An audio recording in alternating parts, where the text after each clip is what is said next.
Well, it's that time of year when many families start putting together shoe boxes full of toys, hygiene items, school supplies, and goodies to be given out at Christmas time to underprivileged kids around the world. You know it as Operation Christmas Child. Over 100 million shoe boxes have been collected and distributed through the years, and last year, Canadians donated more than 662,000 shoe boxes. And to help remind us about the campaign this year, we're joined by Jeff Adams, the Communications Director for Samaritan's Purse Canada. As well, we also have with us Damaris Vezentan, a woman who, when she was only 9 years old, living in Romania, was on the receiving end of a Christmas shoe box. Now, Damaris, first we're going to talk to you, okay? So, Jeff, we're not going to ignore you, but I just want to get this story because I know this story and it is so sweet. First of all, tell me what was life like for you in Romania when you were 9? When I was 9, Romania was just coming out of being a communist country. And I remember it was a lot of confusion back then. And as children, we were just trying to find out what was happening at that time.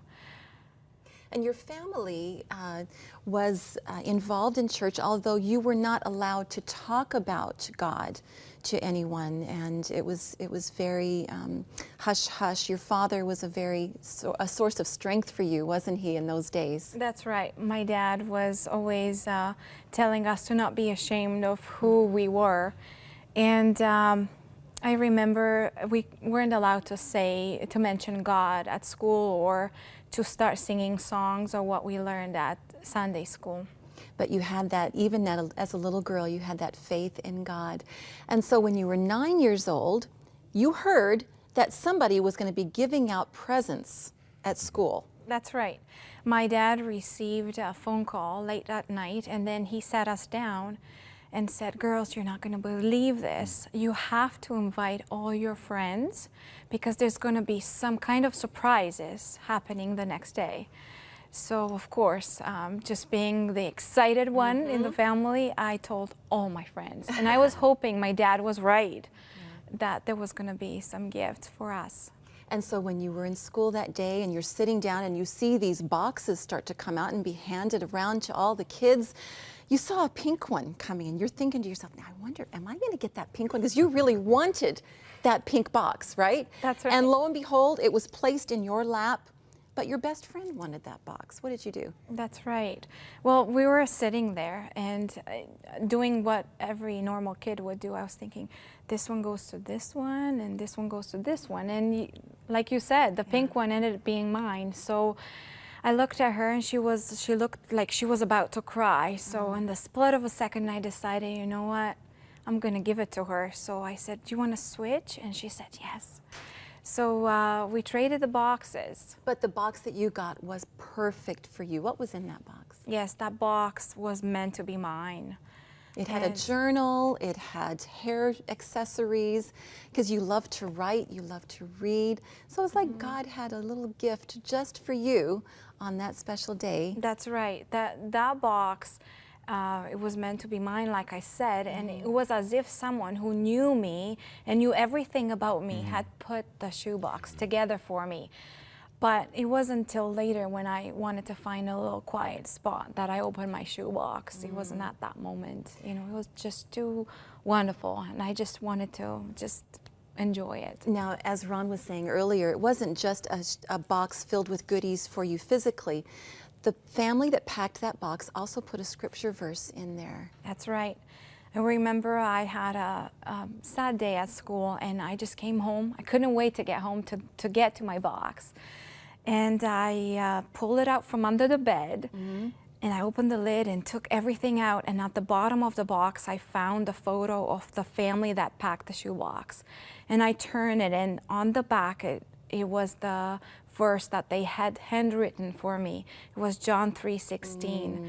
For God so loved the world that he gave his only begotten Son, that whoever believes in him shall not perish but have everlasting life. So at that moment, I tried to memorize the verse because I thought that way I'll be so connected to the family in knowing the verse that they wrote for me. But I could only just memorize a few words out of that verse.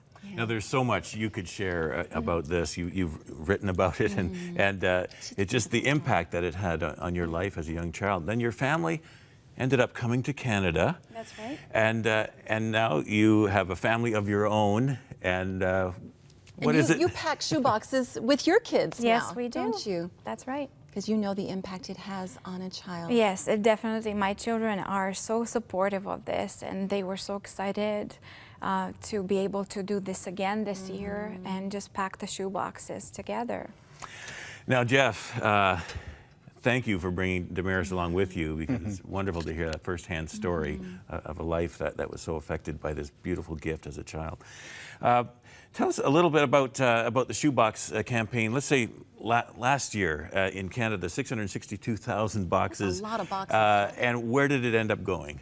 Well, the boxes from Canada go to West Africa, they go to Haiti, and they go to Latin America.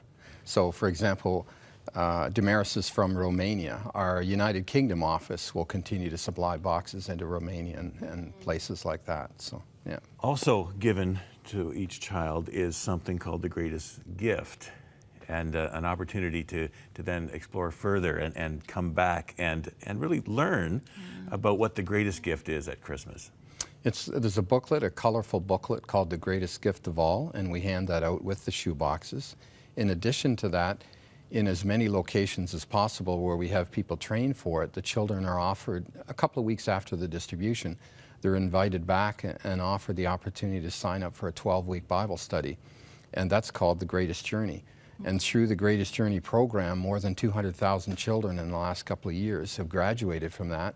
And when Damaris was with us in Senegal recently, she not only had a chance to distribute shoe boxes, but also to visit a classroom where that class was taught, and to go to a graduation and hand out certificates to the kids graduating. And you're talking about children that many never have a chance to go to high school. They never see a diploma from school. This certificate really meaningful for a lot of those kids. And so one thing I just want to add is, as a result of that, more than 120,000 children have publicly proclaimed their love for Christ. Wow. So it's a lot more than what's inside Absolutely. the shoebox. And that is the greatest gift. Right. Okay, Jeff, we need to get down to the nitty-gritty really quickly here. So the deadline is coming up. The National Collection Week is November 18th to the 24th. They have a goal in Canada of over 700,000 to beat last year's total shoe boxes. So how does someone find out all the information they need? You go on our website, which is SamaritansPurse.ca, and because this is a project of Samaritan's Purse, and they'll find all the details right off the homepage. Okay, SamaritansPurse.ca or packabox.ca. Jeff and Damaris, thank you so much for highlighting this for us. It's time to get busy and getting those shoe boxes ready, all right?